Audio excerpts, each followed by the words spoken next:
کتاب مقدس میں سے ہوسیہ کے پہلے باب کی تلاوت۔ شاہان یہودا عزیہ اور یوتام اور آخز اور حزقیہ اور شاہ اسرائیل یربعام بن یواس کے ایام میں خداوند کا کلام ہوسیہ بن بیری پر نازل ہوا۔ جب خداوند نے شروع میں ہوسیہ کی معرفت کلام کیا تو اس کو فرمایا کہ جا ایک بدکار بیوی اور بدکاری کی اولاد اپنے لیے لے، کیونکہ ملک نے خداوند کو چھوڑ کر بڑی بدکاری کی ہے۔ پس اس نے جا کر جمر بنت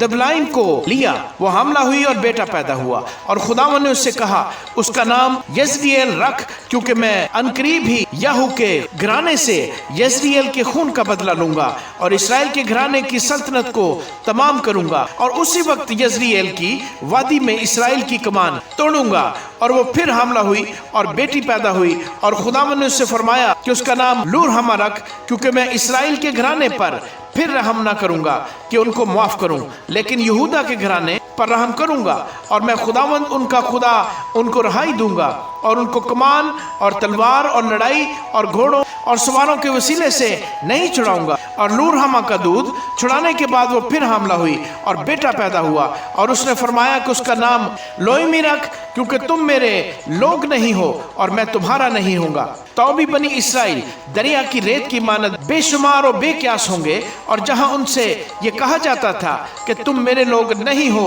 زندہ خدا کے فرزند کہلائیں گے، اور بنی یہودا اور بنی اسرائیل باہم فراہم ہوں گے اور اپنے لیے ایک ہی سردار مقرر کریں گے، اور اس ملک سے خروج کریں گے، کیونکہ یزریل کا دن عظیم ہوگا۔ آمین۔